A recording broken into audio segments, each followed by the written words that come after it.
so that anyone who RSVPs for most of these events does get a recording. And we're going to have a bunch more happening in winter, including some entertainment specific events coming up. All right, so let me get my screen share going.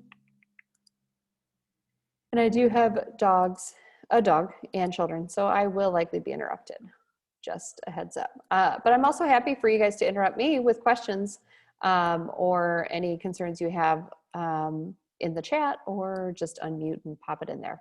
All right, so we're gonna go through all the different kinds of career experiences you can start to think about. Focusing primarily on internships, but we'll talk about everything else under the sun too, because there are probably going to be fewer internships this summer than there have in the past, but because you guys are starting this process now, you're also going to have an easier time getting one than anyone who doesn't start this until March or April. So first we'll go through kind of talking about different ways that you can build a bridge towards your career, starting with kind of formal internships.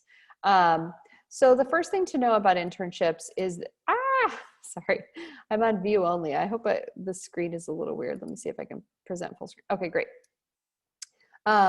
Is that internships aren't just for the summer. Obviously, one of the benefits of being a quarter system is that you can intern during the quarter. There will likely be spring internships that will start to appear around January and March. But if you're someone who's like really working busy a lot of the time during the academic year, summer is a great time to do those. Many are paid. I'll talk a little bit about how you can also fund an unpaid internship through a DePaul program called Internship Plus. And there are a lot of remote internships. Like I said earlier, some employers have already decided they're going to be doing their internships in summer, which means your internship search can be national, which is really exciting. There are also, like, actually, I think of internships as a great way to live in another city too. So if for some reason the vaccine makes things shift, I love the idea of getting an internship in a place, a paid internship in a place where you want to live potentially, and experiencing that place through an internship. Let's talk a little bit about timeline though quickly. So if we're talking about summer, you can see here, these will start trickling in, these internships, mid-January. But look at how they peak in March. So if you have your resume and cover letter ready to go by mid-January, you are going to be on top of every single one of the internships that you're interested in, which is kind of surprising to some people. There is definitely fall recruitment for internships, but that's primarily in business and tech. And even that has been a little slower this year because of the pandemic. So really you're ahead of the game by starting this conversation now.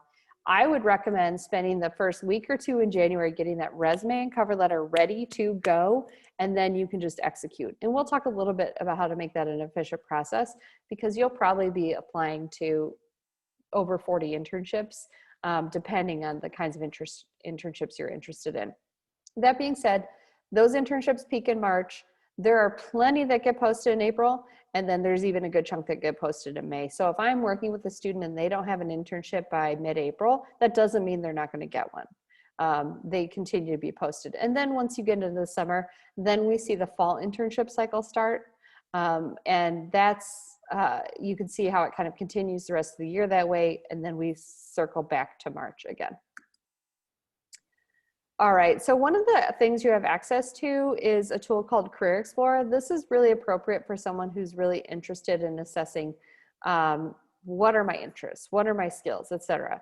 If you already have a sense of some of the careers that you would like to explore, then you don't have to do an assessment like this, but it is a lot of fun. I will include the link to this in my follow-up email, and it's a free assessment you can use just to kind of play. It looks a little like MBTI, but it actually uses some different information, and it can sometimes help match you with careers.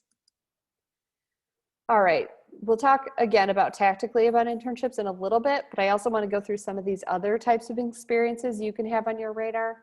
Micro internships are becoming increasingly popular, particularly post-pandemic, if only because a micro internship, unlike a regular internship, which is typically 10 to 14 weeks, a micro internship is project-based. So an employer or a host of an internship might say, you know what, I have this 2-minute animation I need someone to work on. That could be a micro internship. That's not, I'm going to be there 40 hours a week for a whole summer. It's a more bite-sized experience, Parker Dewey is really one of the places that you can see the most micro internships on. This is their whole business model, is being available to employers to post these project-based mini internships on. So check out, I'll include the link to Parker Dewey when I send a follow-up email. But no, what's really exciting about a micro internship is that it doesn't look any different on your resume than a regular internship. Like, we don't label it a micro internship. It's still a relevant experience and a project you took a part of. And in some cases, this might be a 1 week, a 2 week, a 3 week, a 5 week. You don't really know. They're a wide variety of lengths of time because they are all about a specific project. Some are paid.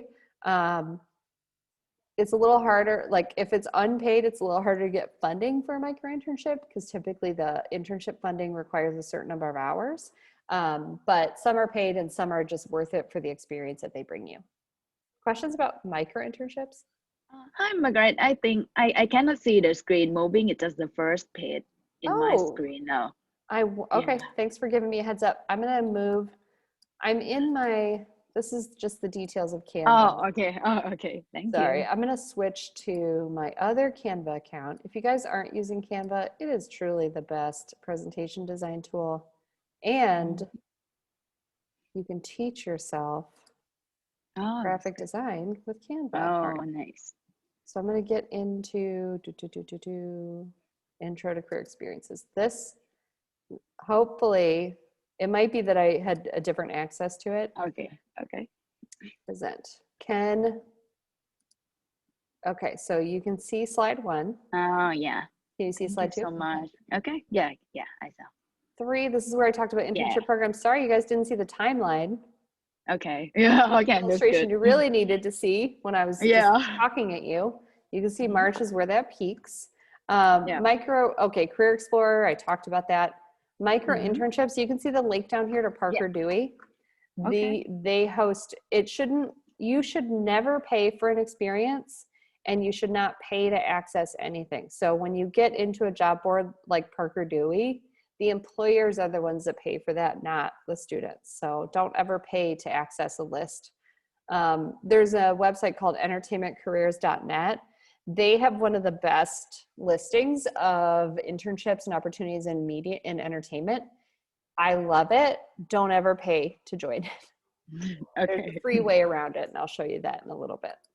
Okay. Another experience that I would contemplate, now this is definitely harder during the pandemic, but it could be possible. Let's say if you're on the film, television side and you're open to, you know what, I would consider an account role at an ad agency or a creative role at an ad agency. You could, in theory, set up a Zoom job shadow that, where you just sat in on a meeting or two that someone had, just to kind of see what a day in the life looks like. Once things switch around and people go back to offices, you can also just request a job shadow where you're there for either a day, an afternoon, or a week. We do have a job shadow program at DePaul. Because of the pandemic, it's going to be a little bit different this spring break. We are going to have an informational interview fair that I'll talk about a little bit more later. But job shadow is another kind of relevant experience, and you do end up putting those on your resume as well.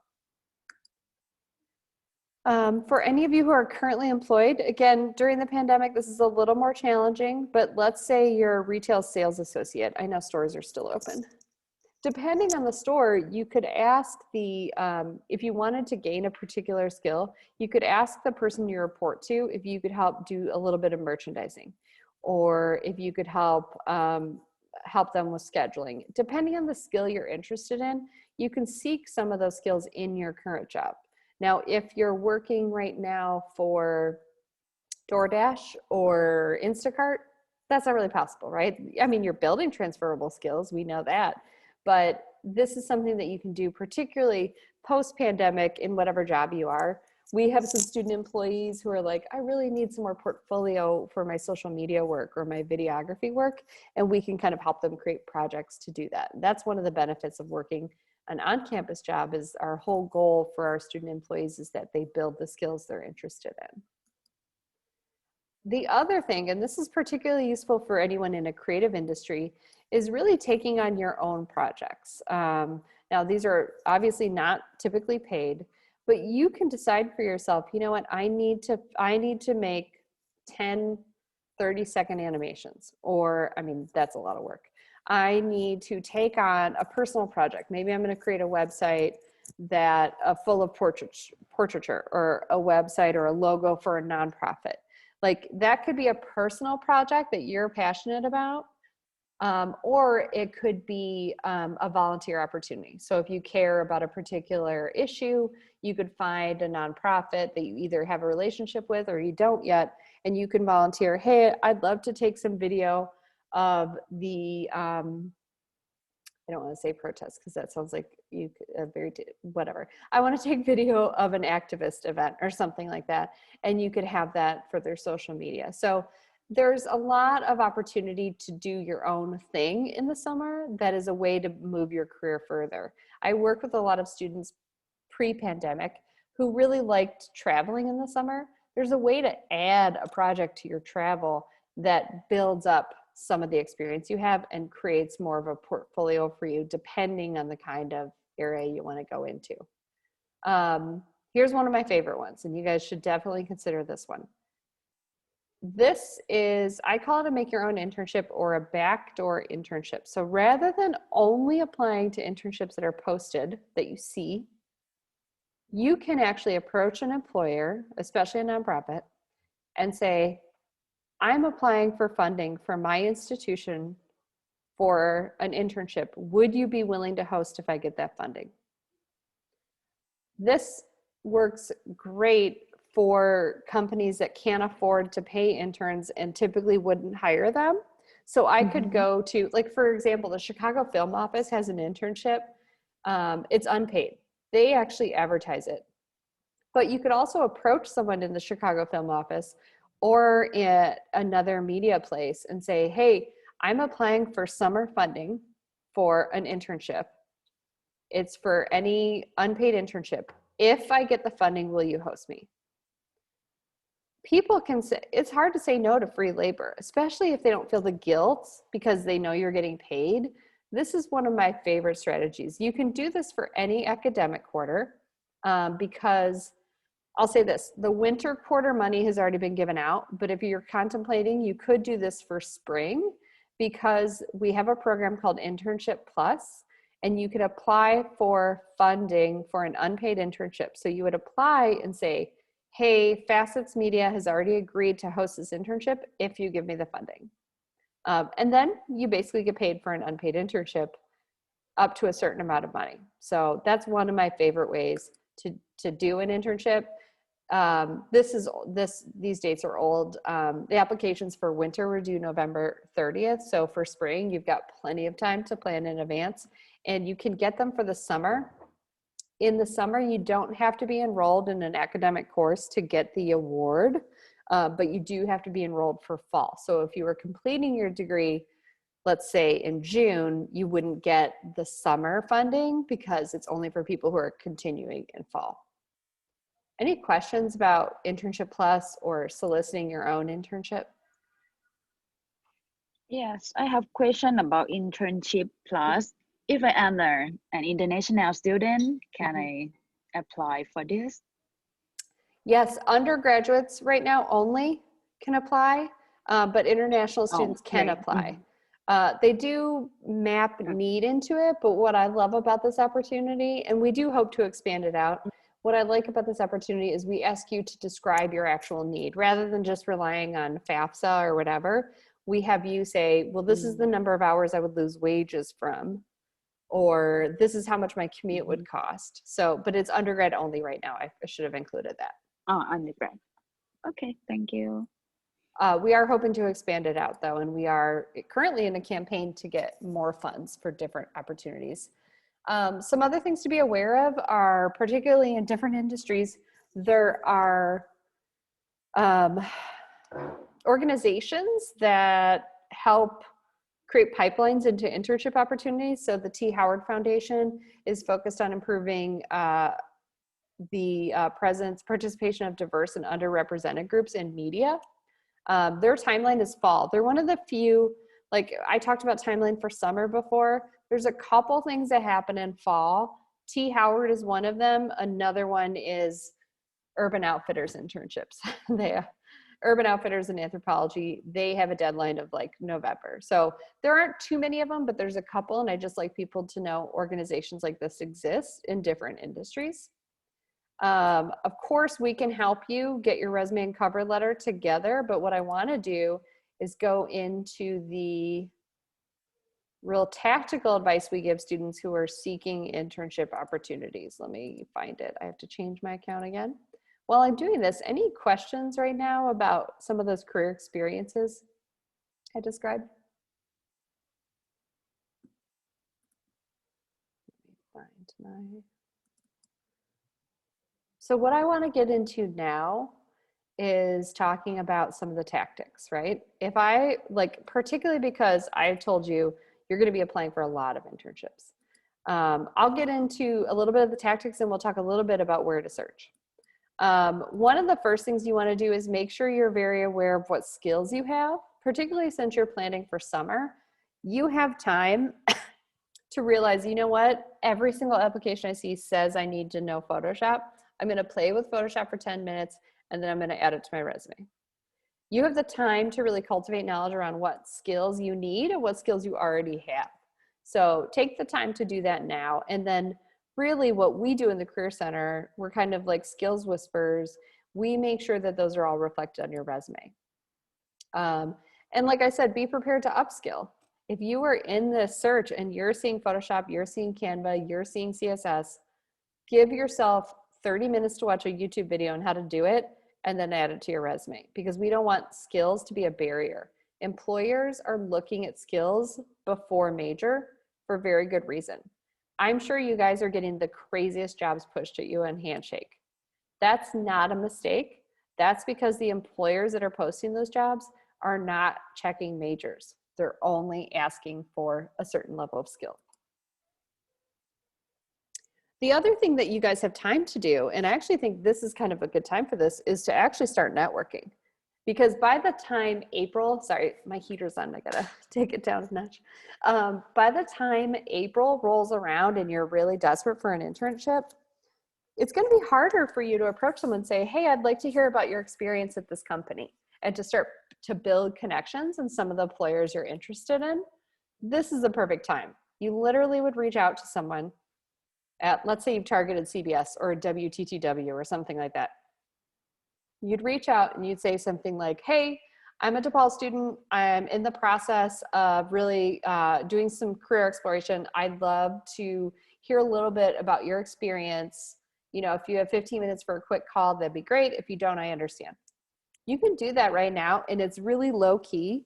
We're all trapped at home, so it's kind of a good time to ask for these informational interviews. And you would do this with folks at employers that you would be interested in working with, and then people who are in jobs that you would just like to know more about. Now, the purpose of an informational interview is not transactional, but at the end of it, you might say something like, this has been so helpful. Is there anyone else I should connect with? Or this has been really helpful. Do you guys know if you have interns in the summer? You could spend January and February having a ton of these conversations and then find internships. They say something like 80% of jobs never get posted. So you would be really getting access to some opportunities and to some folks who could put your a good word in for your name and put you in front of the folks who applied through the portal through some of this networking. And you can find folks on Alumni Sharing Knowledge, which is our DePaul alumni platform, and then LinkedIn as well. And we have this handout here has a sample informational interview request in it. So you could literally just like kind of copy and paste and tweak that into a LinkedIn message or to someone's work email. Also, don't forget friends and family. It's sometimes we forget that, oh, my aunt's boyfriend's sister works at this place I'm interested in. Make sure you're actually mining your current networks and then building out your networks as well. And there's a lot of local network. I mean, I used to talk about going to events, like in the arts, you would have to go to every art opening and stuff like that. Right now, this is just all on the computer. So it's a great kind of low stress way to enter into the networking piece. Questions about informational interviews? Yes, I have question. Sure. So, as an international student, I'm not sure about the company in that entertainment industry company that is a fit for my career path. So, should I ask someone who I connect here, or do you have any recommend for who I can result about this? Sure. Yeah. Yeah, that's a great question, because in the Career Center, we're prepared to help you with every part of this. Like, Okay. we'll edit resumes, of course, we'll edit cover letters, but you can also make an appointment and we can do a skills inventory with you. We can just listen to your interests and talk to you about some of the employers that we've worked with in the past. We can also kind of point out and target some alums with you. I will say this, as an international student, Yep. the networking is 3 times more important than Okay. for anybody. I mean, I would say maybe not more important in entertainment than anyone's networking is in entertainment, because entertainment and the arts are very networked. Yeah. But it's super important. And I can tell you right now, we have a resource at DePaul. Let me just quickly show this to you. Okay.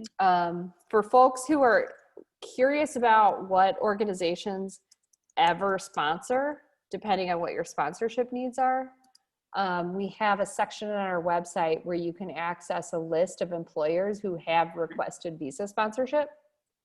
It's a good place to start. It's not the only place to go. It's under services for international students. And it is, we have this question, what kind of companies should I target? But we should have that link there. I think it's the Going Global link. You might have to have credentials to get in here. Where is it? Well, that's not the one I wanted, sorry.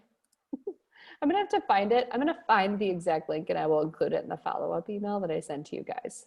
But it basically has a database of every employer who's sponsored, because that'll tell you who's sponsored in the past, if you need sponsorship. If you don't, and you're just doing CPT or OPT or whatever it is, going through alumni, I love recommending that international students target alumni who are international students themselves, because they have navigated that process and they are going to do everything to help you, because they're going to know that they're going to know all the barriers. Yeah, nice. Thank you. No problem. So the handout we have, I'll show you where all of those are at, but it's got the sample, it's got even sample questions you can ask during your informational interview. The other thing that you're going to want to do, and you see I put networking before resume and cover letter, and that is because we tend to not value it until after we've submitted. I think we should be doing it the whole time. But in terms of the resume and cover letter, there's a couple fun facts that like really illustrate how important it is that you customize all of your documents for every application. Now, we can systematize this so it doesn't take hours and hours to do this, but they've studied this and the average recruiter is going to look at a resume for 6 seconds. So that means we need to be really clear right at the top and through some of our design why we're a good fit. Let's just quickly though talk about applicant tracking systems. So this data is really important. Almost every company is using an applicant tracking system that's just robots and they're just scanning for keywords. And those keywords are typically technology skills and other hard skills. So skills are the language of the job search, right? Only 30% of applications that get submitted through an applicant tracking system even get looked at by a human eye for that 6 seconds. So 70% go straight into a garbage file. And that is because the robots are not finding the right keywords. So one of the things you want to make sure you're doing is really cultivating knowledge about which keywords should you have for which applications, and then making sure those keywords are on your resume. And I'll talk a little bit about how to make sure you can do that. I also wanted to mention the 6 seconds though, and that's, to me, if you're in the 30% that get looked at by the human eye, then the next barrier for you is to get as much out of that 6 seconds as possible. And it has to do with the design of your resume and some of our advice about what goes on a resume. So you can see, this is a handout we have on like how to design a resume. But essentially has to be a really clear information architecture. So as a reader, I know how to skim this. And the way we do that is through some visual formatting, like all caps bold versus just bold normal caps. And then I know the layer of information. I also, like I refer to here, people read screens in an F pattern. So I'm going to take full advantage of every horizontal I have. You can see in this experience section, it goes experience, job title, name of where I employed, because I'm going to guarantee that I'm going to read that. Am I going to read these bullets in the first 6 seconds? No. I'm going to skim, skim, skim, and then go down. So it's important to take full advantage of these horizontals. And that is very much why I start with job title, and I edit almost every job title on every resume I look at. Because most of the folks I meet with have job titles that say either intern or student assistant or something that doesn't apply, like doesn't actually have a skill in it. So if you have a job title in a role or a descriptor of what you do that isn't accurate or it doesn't have the right words, you go to your, or you talk to your supervisor and you say, hey, I mean, I did marketing. Can I call myself a marketing assistant instead of a student assistant? And they're almost always going to say yes. So I would, and I work with students who will sometimes call themselves a marketing assistant, but depending on the application, call themselves a social media assistant. So get keywords into those job titles by talking to your supervisors. Or, I mean, there's no transcript for jobs, so it's not like you're misrepresenting the truth. Describe what you really did. The other trick to getting keywords on here is to include projects. Like maybe you don't have a ton of internships or jobs before, but I bet you've done a lot of projects. This is a class project. This is a class project. Both of these can be included on your resume and formatted the same way you would format a job, only absent certain kinds of dates. Because these are the experiences in which you have gained those skills. I don't care if they were in a classroom, a corporate setting, or just for fun. Getting your experiences on your resume that are relevant is really important. So in this case, they gave themselves a title, Community Health Researcher. This is a DePaul class that they participated in called Active Citizens. But in this case, they just put the object, right? This is something they did in one of their intro PR classes. They did a press release and media kit for a spec client, so a speculative client. And then they just formatted it the same way you would format how you did anything for a job. Finally, make sure you have a skills section. Now, if you're in tech, it's going to look a little different, but get a skills section on your resume because that's where you can get the most bang for your buck in terms of getting those keywords on there that you're going to need to make it through the applicant tracking system. And I like making it really skimmable. So if I can skim, I can move through this in 6 seconds and have a good knowledge of what you can do.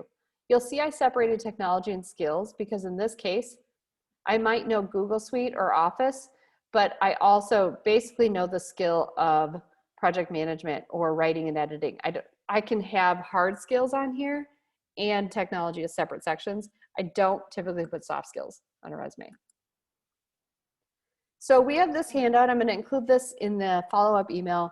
It has a bunch of samples of how to format projects on a resume because a lot of students I work with are like, okay, I get what you're saying that I can include coursework on here, but how? So I've got a couple examples that you can look at. One's a volunteer project, one's a research project. This is a research paper that someone wrote. He was applying for like research roles for think tanks in DC. So it made sense to have a ton of his like poli-sci research papers on here. This was a social media campaign a student did in class. And this was a 90-second animation a student did on their own for fun. As if the Shed Aquarium were paying them to do it. They're not saying they got paid. They're just saying this was the customer or the intended client. The other thing we recommend, and particularly as a first-year student or second, or any kind of group, getting a group of peers together while you're doing the search is going to make this more fun. It's going to make it easier to stay accountable. I just really think like a club, a group, 2 or 3 people that you just check in weekly. Hey, how's your search going? How many did you apply to, et cetera? That can be really useful. Let me get into some of the tactics. Okay, in terms of organizing this process, this shouldn't be a 40-hour-a-week task. So we have a recommendation about organizing this search.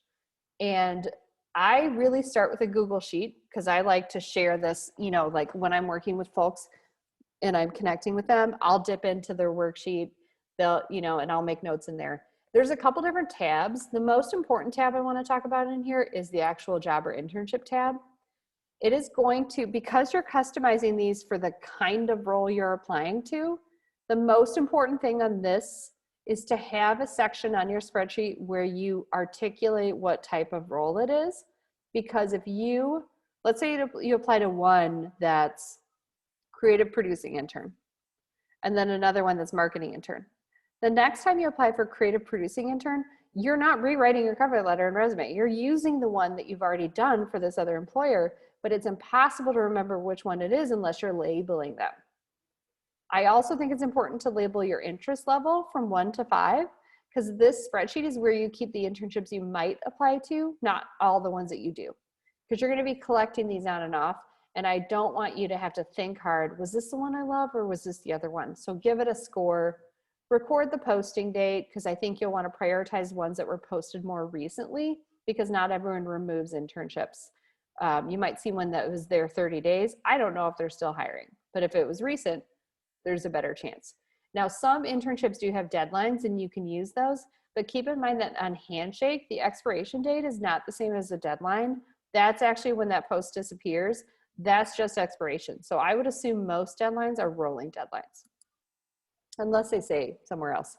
This is an illustration of how you would use that label section. You can see this is an intern I worked with who was interested in policy research, community outreach, fundraising, data, and policy research. And you can see the minute you've got a couple of these already drafted and customized, boom. Then I just use this same one, make very little edits, and then my resume's been customized. Any questions about what I'm talking about here in terms of labeling the type of opportunity? I know I talk very fast. I'm sorry, there's a lot to get through. The other pro tip I want to share is using a functional resume, not just starting with experience. It's just good old jobs. You can have any kind of experience section that includes classwork. All of this was stuff a student did in class. And then, you know, a marketing experience. I don't have to call it projects. If this was from a marketing class, I can call this marketing experience and then, you know, format it that way. So I like a functional resume for someone who hasn't had a lot of work experiences that are super relevant. My favorite pro tip though, for that 6 seconds to capture the attention of the recruiter is this summary. These are all different examples of what a summary could look like. You'd only have one of these at the top of your resume, but you can see this first one is cinematographer, videographer, storyboard artist, producer, and editor, experienced in feature film, documentary filmmaking, and commercial advertising. That's amazing. Like, I read that at the top of a resume and I'm just skimming the rest for evidence. Like, you've totally told me what your skills are and you've gotten skill keywords right at the top. Other examples below: emerging events and PR professional with a passion for creating community and engaging diverse audiences. That summary will change for each kind of job you're applying to, but it is going to get the attention of the recruiter. And this replaces what used to be an objective. Don't ever do an objective anymore. You never need to do it. This summary is a lot more impactful, and I would keep it to 2 to 3 lines. And it could be, if you're on the younger side, it could be emerging professional, it could be aspiring professional, it could just be calling you what you are, which is a filmmaker or creative, whatever it is. Questions about summaries? I know I'm going through this so fast. Yes, I have a question about resume. Should it be just only 1 page? Yes. It's, I know that sounds like too easy to answer. When you've been out for a while, you can do up to 2 pages. But because of applicant tracking systems, I would make the assumption that the scanner's only scanning the first page. So get as much on that first page as possible.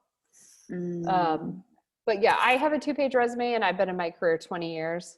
But I do, like, I have a summary at the top of my resume, similar to this, so that in case it scans only the first page, I don't have to worry about the second one. Oh, yeah. If you came and you said, I demand 2 pages, I'd be like, that's fine. It's never going to hurt you as long as that first page has everything it needs to get through the applicant tracking system.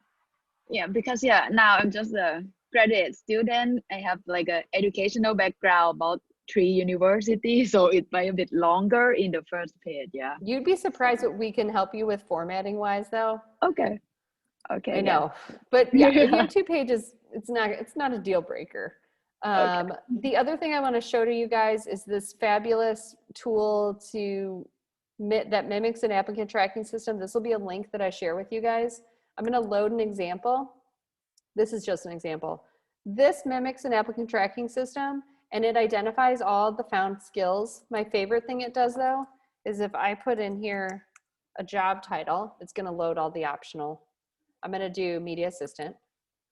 It will tell me what skills I'm missing. Now, right down here, it says, these are the 5 keywords you need to add to your resume, which is great. So I like running through this, but you're also going to want to look for keywords in the job postings and make sure you're using those as well. But this resume optimizer pulls data from job postings and LinkedIn profiles.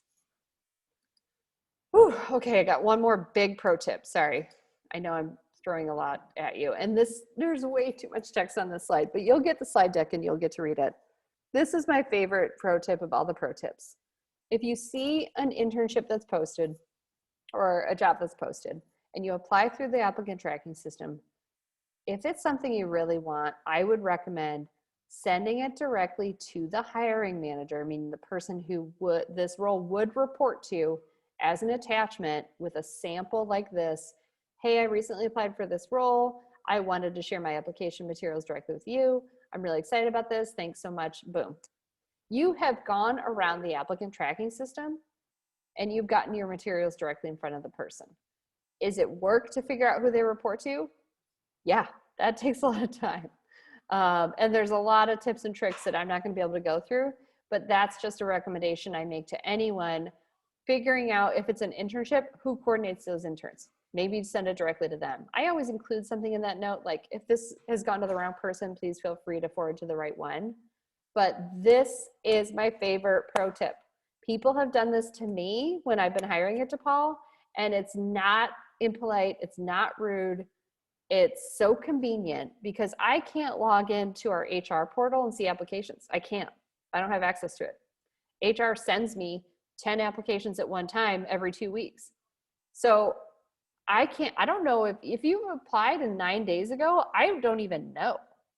But if you send the materials directly to me, the last 2 people I hired had sent their materials directly to me. Now, would I have found them anyway? Probably, but this is one of my favorite pro tips. Questions about this part?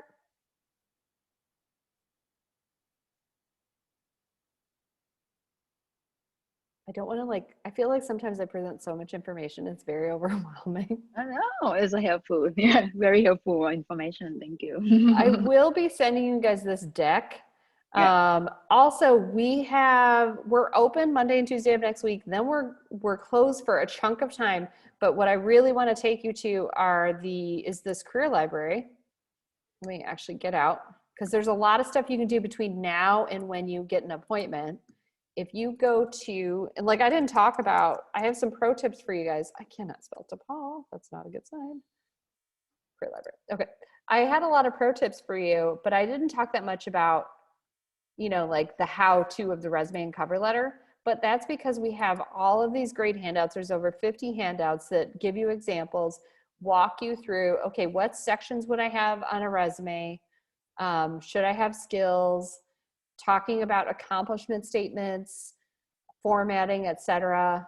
But we have over 50 of these to help you. Our whole goal was that DePaul students are busy. We want to have a whole library of information here that you can just use. You can just dip in and use. The cover letter, oh, this is about how to tailor, but let me get into the cover letter one. The cover letter has a whole system for what a cover letter should be structured like, starting with this claim, this, and this makes me an excellent candidate.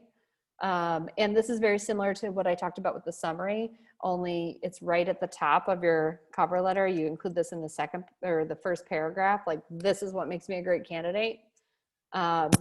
This is too long, this sample, but we wanted to include all the kind of language you can use in a cover letter. But we've got these handouts that can get you far ahead as far as getting feedback on all of your materials. We do have, you can make appointments right now for January as well. Like I said, we're open Monday and Tuesday, but you can also make appointments for January. Those are all in Handshake. But you guys, even thinking about this now, you guys are ahead of the game. We're not going to see students in our office, well, physically for a while, but even in terms of making appointments until end of January. So there's going to be plenty of availability for getting the help that you need and finding the internships where you need them. You can make an appointment and say, help me find 10 internships. We can do that with you. We also have drop-in hours that will be started up again in January. So just keep that in mind. I'm going to stop sharing and ask if you guys have questions. There's my stop share. Sorry, my house is so dark. Ooh, that's too much. Questions? So yeah, I have a question. So if I want to apply like a summer internship, I should send my application in the second week of January, right? Well, you're going to start hunting in the second week of January. You will be finding that many internships will start to appear then, but they'll really peak in March. Okay, yeah. And if I want someone to consult about the process to get internship, like make some Taylor resume or a cover letter, who should I contact? Oh, I should show you this really quickly. I'm going to share screen. I'll show you exactly how to do this. So you would go to, excuse me, let me go to Handshake real quick. Handshake is our career portal. It's where you saw this event, unless you saw it somewhere else. And if you log into Handshake, it's just going to take a minute for me to load. Let me just yell at my son too real quick.